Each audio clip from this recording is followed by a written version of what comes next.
I'm saying hello today here with Nicole, who's a student at the College of William and Mary in Williamsburg, Virginia.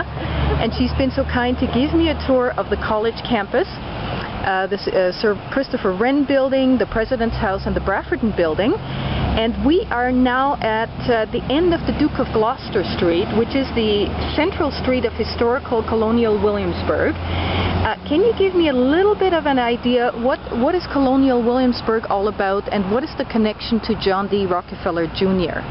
Well, Colonial Williamsburg's mission is to bring history alive, to bring the past alive to the present, and help teach history to current citizens, to help teach history to new citizens, students. And I'll tell you a little bit about the restoration. Though we talk about John D. Rockefeller Jr. a lot in the restoration, the original idea actually came with Rector Goodwin of Bruton Parish Church. He was the rector of the historic Bruton Parish Church, which is an original 18th century building. And he also, Bruton Parish Church owned the Whit House, George Whit House, and they used it as their parish house. So Goodwin did his own colonial reconstruction of the Whit House, and it actually, the story goes that at a meeting of the Phi Beta Kappa Society on campus, because this is where Phi Beta Kappa was established, at one of those meetings, John D. Rockefeller came down from New York, and Goodwin pulled him aside and said, you know, maybe you can fund the recreation of a few historic buildings.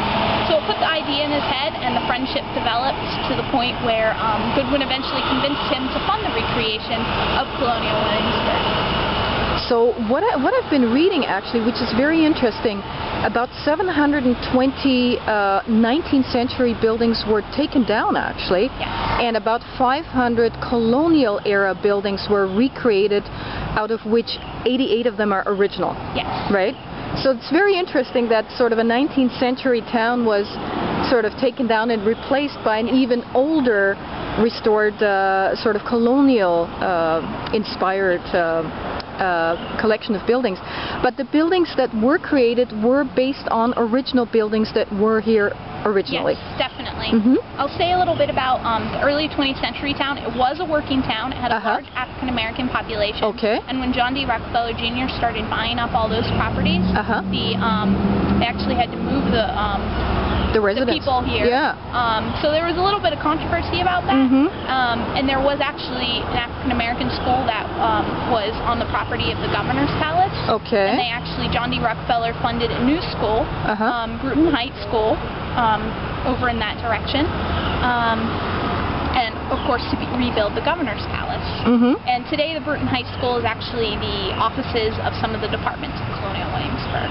But the original buildings, or the reconstructed buildings in Williamsburg, there was lots of archaeology done on the buildings, on the foundations of the buildings that weren't standing, in order to reconstruct,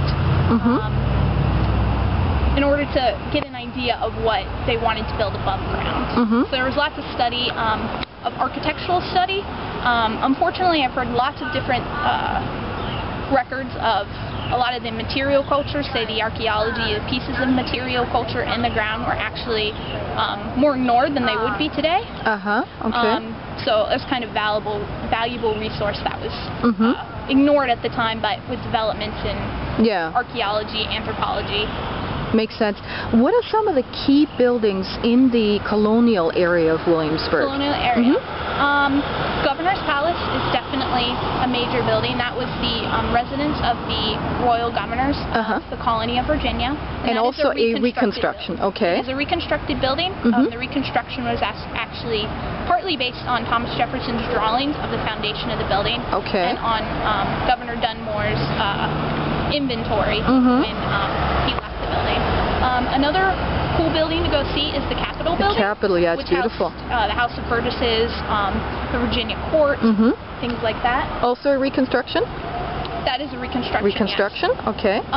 George Whit House is actually the original building. Like I mentioned, it was the parish house for Bruton Parish Church for many, many years. That is a beautiful building to go see. Bruton Parish Church. Yes. It's beautiful. It Absolutely. is the original building from the 18th century. And several taverns.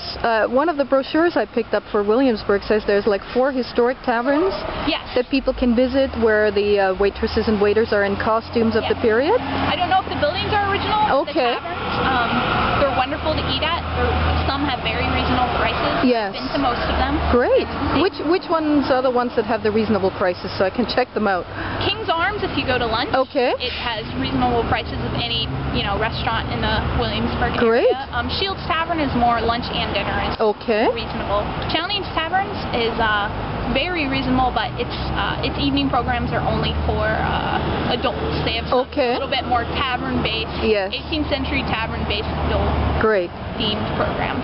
But history truly comes alive here in Colonial Williamsburg with the people, the costumes, the interpreters, and everybody that gives you information about the early history of America. Thank you very much, Nicole. You've been awesome. I'm so glad I ran into you. And keep doing what you're doing. Your tours are great. Thank you. Thank you.